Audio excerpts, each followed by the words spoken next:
안녕하십니까. 한국교회 정화방송 마하나임 뉴스입니다.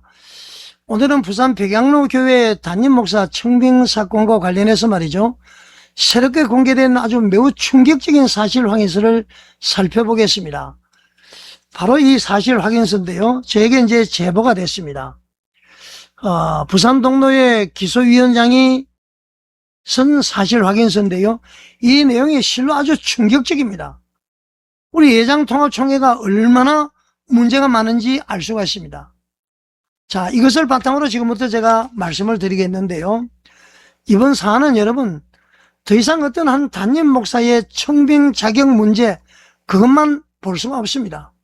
이 사실 확인서의 내용이 말이죠, 사실로 확인이 된다면은 예장통합교단의 법질서와 사법 독립성 자체를 흔들어버리는 아주 중대한 사건입니다.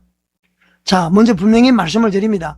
이 공개된 이 문서는 말이죠, 당시 부산 동로회 기소위원장이 작성한 사실 확인서입니다. 조영래 목사 측의 공식 반론, 총회, 국가기관의 조사 결과는 아직 확인되지 않았습니다. 따라서 모든 내용을 확정된 사실로 단정해서는 안 됩니다. 제가 조영래 목사에게 전화를 몇 번 했고 통화가 되지 않습니다. 그래서 마하나임 뉴스 이름으로 공문까지 보냈습니다. 아직까지 답장이 없습니다. 그렇기 때문에 제가 이렇게 이제 방송을 하는 것입니다. 지금 이렇게 이제 공문이 나와 있죠.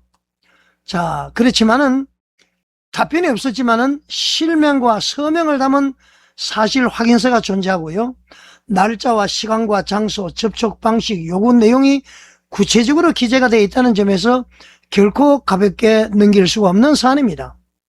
여러분, 부산 백양로 교회 정학재 목사는요, 담임 목사 청빙 과정에서 그분이 제출한 그 이력서, 교단 소식 이력서에 있는 이력하고 교단 소속, 해외 목회 경력이라든가 이명 절차, 배우자 국적, 또 이전 교회의 조사 계류 사실, 이 모든 것을 둘러싸고 말이죠, 부산 동로회에 고발이 되었습니다. 자, 부산 동로회 기소위원회는요, 이 관련 자료를 검토한 뒤에 이 정학재 목사를 정식 기소를 했습니다. 뭐 기소했지만은 뭐 유죄가 확정된 것은 아니죠. 자, 이제 기소가 되기 때문에 재판국에서 사실관계를 심리할 필요가 있다, 이렇게 이제 판단했다고 볼 수가 있는 것입니다.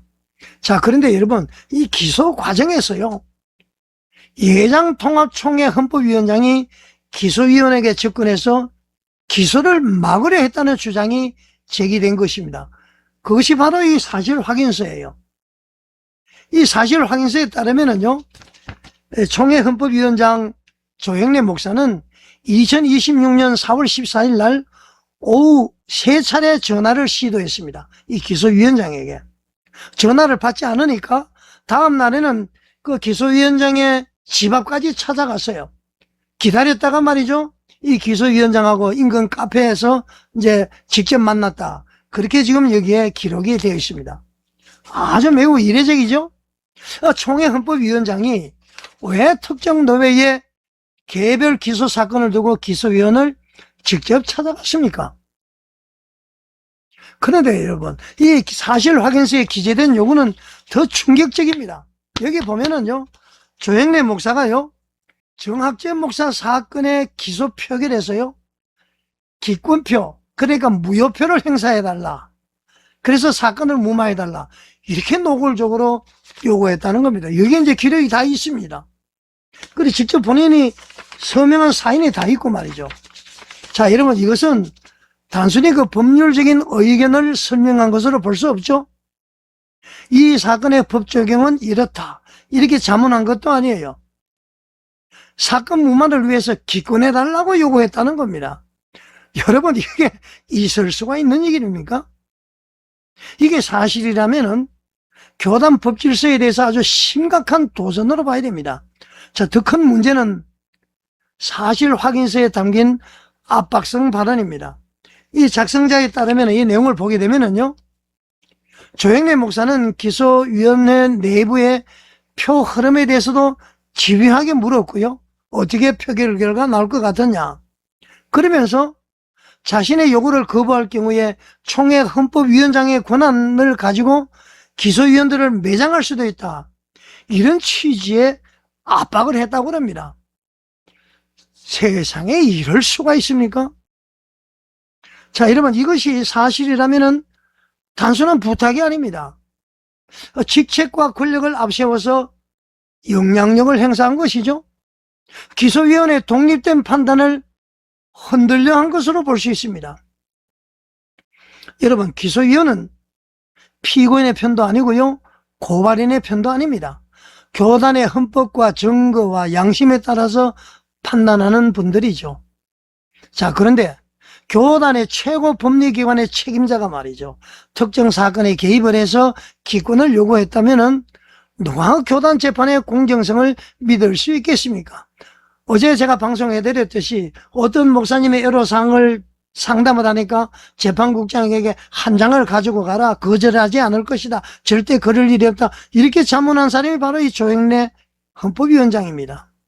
이런 분이 지금 공천위원장까지 하고 있습니다. 여러분, 헌법위원장은 여러분 어떤 자리입니까? 교단 헌법을 해석하고요, 법 질서를 수호해야 될 그런 자리에 있는 분이 헌법위원장입니다. 누구보다도 법 절차를 철저하게 지켜야 되고 중립성을 지켜야 되고요, 개별 사건에 대해서 오해받을 행동은 삼가해야 되는 것 아닙니까? 그런데 여러분, 법을 지켜야 될 사람이 자신의 지위를 가지고 기소 절차에 영향력을 미치려 했다. 그것은 여러분 헌법을 지키려는 것이 아니고 헌법 위에 군림하려 한 것이 되죠. 교단의 법을 수호해야 될 사람이 법적인 절차를 흔들었다는 의혹은 개인의 실수로 볼 수가 없습니다. 이것은 여러분 교단의 건강을 뒤흔드는 문제입니다. 이 사실 확인서를 작성한 기소위원은요, 이 조영래 목사의 요구를 단호히 거부했다고 이 확인서에서 밝히고 있습니다. 그리고 부산 동로회 기소위원회는 정학재 목사의 경력 위조 청빙 기망 혐의에 대해서 만장일치로 기소 결정을 내렸다고 기록을 하고 있습니다. 이 대목은 참으로 중요하죠. 교단이 완전히 어둡기만 한 것은 아닌 것 같아요. 권력의 압박이 있었다고 하지만은 그런 상황에서도 양심을 지키고 원칙대로 이 판단한 기소위원들이 있었기 때문이죠. 박수를 보내드려야 됩니다. 자, 한국교회 희망은요, 직책이 높은 사람에게 있는 것이 아니죠. 지금 보니까 하나님 앞에서 양심을 지키는 사람이 있기 때문에 희망이 있다, 그런 얘기입니다. 신명기 16장 19절 어떻게 말씀합니까? 너는 재판을 굽게 하지 말라. 사람을 외모로 보지 말고 뇌물을 받지 말라 그랬습니다. 재판을 굽게 하는 것은 여러분 반드시 돈을 주고받는 것만을 의미하지 않습니다. 지위라든가 인맥이라든가 교권과 영향력을 이용을 해서 판단자에게 접근을 하고 특정 결론을 요구하는 것, 이건 말이죠, 재판을 왜곡하는 행위 아닙니까? 여러분, 교회 재판은 세상 재판보다도 더 거룩하고 공정해야 됩니다. 왜냐하면 교회는 하나님의 이름으로 판단하기 때문에 그렇습니다. 자, 그런데 교회 재판이 말이죠, 세상 정치보다도 더 정치적이고요, 세상 법정보다도 더 불투명하다면은 성도들이 교단을 신뢰할 수 있겠습니까? 자, 여러분, 이번 사안을 두고 많은 성도들이 교단이 썩었다 탄식할 수 있습니다. 자, 그렇다고 해서 그 탄식이 여러분 지나치다고만 말할 수 없는 이유가 있습니다. 왜냐하면 잘못을 저지른 사람이 있기 때문에 그런 것이죠. 어느 조직이든지 잘못을 저지르는 사람은 있을 수 있습니다. 진짜 부패는 어떻습니까? 잘못이 드러났을 때 법과 절차로 바로 잡지 않고요, 인맥과 권력으로 덮으려 할 때 부패가 시작이 되는 것이죠. 약한 사람에게는 법을 엄격히 적용하고요, 힘 있는 사람에게는 정치적으로 풀어준다면 그것은 법이 아니에요. 교권을 지키는 도구일 뿐입니다. 이제 예당 통합총회는 분명히 답을 해야 됩니다. 이 사실 확인서가 말이죠, 예당 통합총회 임원회에 보고가 됐습니다. 감사위원회도 접수가 됐습니다.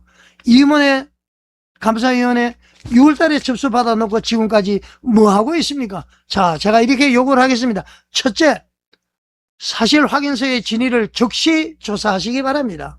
둘째, 전화 통화 내역, 자필 메모, 방문 시간과 장소, 관련자 진술을 객관적으로 확인해야 됩니다. 셋째, 조형래 목사에게 충분한 소명과 반론의 기회를 일단 주셔야 됩니다. 네 번째, 사실로 확인될 경우에 직책과 지위를 막론하고요, 엄중히 책임을 물어야 됩니다. 다섯 번째, 현재 헌법위원장이 조사 대상인 만큼 어떻게 해야 됩니까? 독립적인 특별조사기구를 구성을 해야 될 것입니다. 교단 내부 사람끼리 조사하고요, 정치적으로 봉합해서는 절대 되지 않습니다. 이번 사건은 정학재 목사의 청빙 적격성, 이거 판단하는 사건으로 끝나면 되지 않습니다. 지금 심판대에 오른 것은 예장통합총회 자신인 것입니다. 그게 헌법위원장이 죄를 지은 것이죠. 총회 재판국장하고도 연결이 되어 있습니다. 교단이 헌법과 원칙을 선택할 것이냐, 인맥과 교권을 선택할 것이냐, 한국교회가 지금 지켜보고 있습니다. 자, 여러분, 법을 수호해야 될 사람이 말이죠, 법적 절차에 개입했다는 의혹을 덮어버리는 그 순간에 교단 헌법은 종이문서로 전락합니다. 자, 그렇지만은 철저한 조사와 책임 있는 조치를 취한다면은 이번 사건은 교단을 정화하고 갱신하는 그러한 계기가 분명히 될 수가 있습니다. 여러분, 교단을 무너뜨리는 것은 진실을 밝히는 언론이 아니에요. 문제를 제기하는 성도도 아니에요. 잘못을 덮고 절차를 왜곡하고 권력으로 양심을 누르는 행위가 교단을 무너뜨리는 것입니다. 예장통합총회 적극 응답하십시오.